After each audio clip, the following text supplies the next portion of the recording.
এই দলের মধ্যে সবচাইতে শক্তিশালী এবং জনপ্রিয় দল কোনটা? আপনাদের দেওরা ইউনিয়ন ও বিএনপি, শাহজাদাপুর ইউনিয়নে বিএনপি শক্তিশালী, সবচাইতে জনপ্রিয়। তো বিএনপি যদি শক্তিশালী হয়ে থাকে, এরপরে 2 নম্বর হইল আমার উলামায়ে কেরাম, ব্রাহ্মণবাড়িয়ার সর্বস্তর উলামায়ে কেরাম আমাকে একক প্রার্থী হিসাবে এখান থেকে ঘোষণা করেছেন। তাহলে এই সমস্ত আলেম উলামায়ে কেরামের তো কিছু জনপ্রিয়তা এখানে আছে, তো আমাদের কথাবার্তা কিছু মানুষ শুনে। তো এইখানে আমি যেটা দেখতেছি আর কি, যে আপনারা সবাই মিলে যদি কাজ করেন, তাইলে 12 তারিখে বিকেল বেলা কিন্তু ভোট গণতে অনেক অসুবিধা হবে। বরনার হুজুর আইছিল দারমা মাদ্রাসায়, উনি এখানে এসে বলে গেছে যে ভোট গণে গুলাতে পারবে না। আপনারা যদি জনপ্রিয় হয়ে থাকেন, শক্তিশালী হয়ে থাকেন, তাইলে ফাঁস করবে আরেকজন।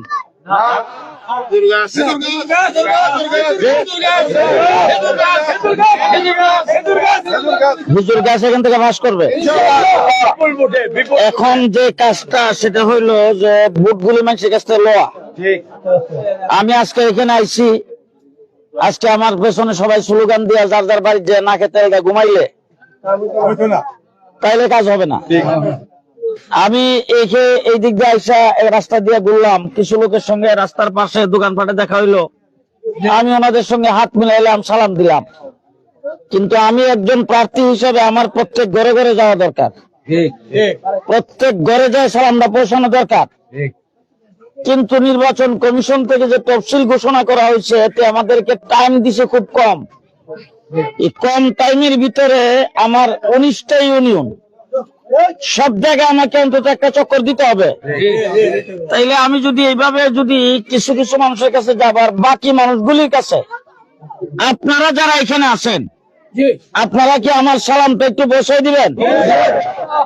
আমি আপনাদের কাছে প্রত্যেকটা মানুষের সালাম আপনাদের কাছে দিয়ে গেলাম, আপনারা আমার সালামটা সবার কাছে পৌঁছাবেন।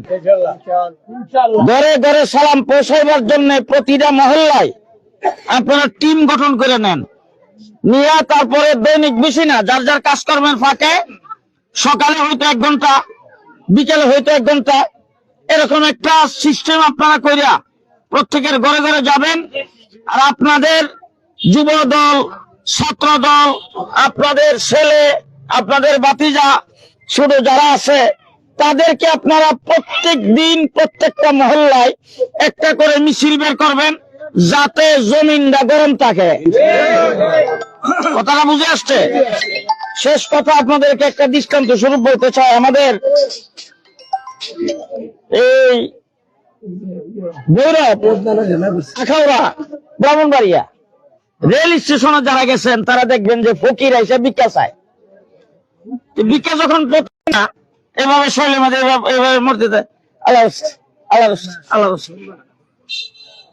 যখন গাড়ি আসে বলতেছে হুইসেলটা দেয়, তখন সে কাপড়ে ঠান্ডা ধরে দৌড়ে আল্লাহ রাস্তা কিছু দেন, আল্লাহ রাস্তা কিছু দেন।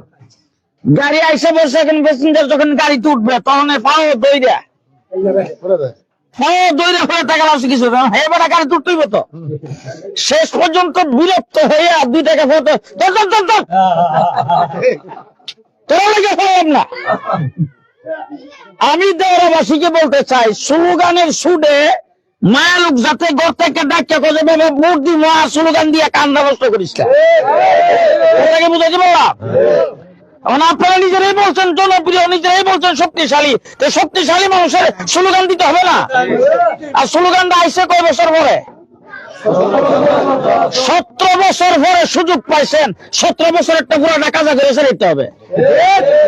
17 বছরের কাজ আদায় করতে হবে, বুঝে আসছে তো? কি বলেন, করবেন তো ইনশাল্লাহ? যাক, আল্লাহ তাবারক ওয়া তাআলা আমাদেরকে তৌফিক দান করুক। এই কাজগুলি আপনারা সবাই করবেন ইনশাআল্লাহ।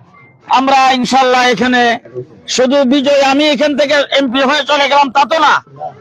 ইনশাল্লাহ এই দেশে এই বিএনপি জোট সরকার গঠন করবে, জনাব তারেক রহমান সাহেব দেশের প্রধানমন্ত্রী হবে।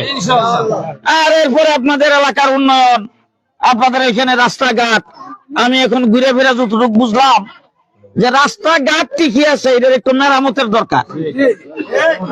এই মেরামত করা তো খুব বেশি কিছু না, ইনশাল্লাহ হয়ে যাবে। অনেক লোকজন দেখবেন যে আমার সম্পর্কে মানে বিরোধিতার জন্য বিরোধিতা।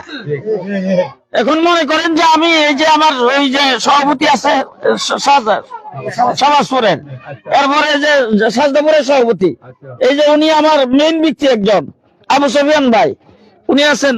ওনাদের কি একটু জিজ্ঞাসা করেন তো এ পর্যন্ত এক কাপ সার পয়সা কোথাও দিছি নাকি? কোন ইউনিয়নে ওনারা কাজ করার জন্য একটা সার পয়সা কোথাও আমি দেই নাই। এখন দেখবেন যে বিভিন্ন জায়গায় বক্তৃতা দেয়া করতেছে যে আমি টাকা পয়সার সরাসরি করতেছি, টাকা দিয়ে বুট কিনে ফেলতেছি, আরো কত কিছু করতেছে।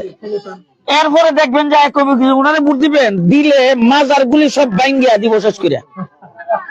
এই কিন্তু যখন ওই জামালপুরে কোন জায়গায় মাজার ভাঙতে গেছে, এটার প্রতিবাদ কিন্তু সর্বপ্রথম আমি বাইতুল মোকাররমের সামনে দাঁড়াই করছি, এবং এটার বিরুদ্ধে বিবৃতি সর্বপ্রথম আমি দিছি। তোমার মাজার যদি ভালো না লাগে তুমি মাজারে যাও না, কিন্তু সেটা ভাঙতে যাবে কেন? কিছু লোকজন আছে সেখানে মাজার ওনারা বানাইছে, তুমি আরেকজনের বানানো ভাঙতে যাও কেন? তোমার বানানো লাগতে তুমি যাও না।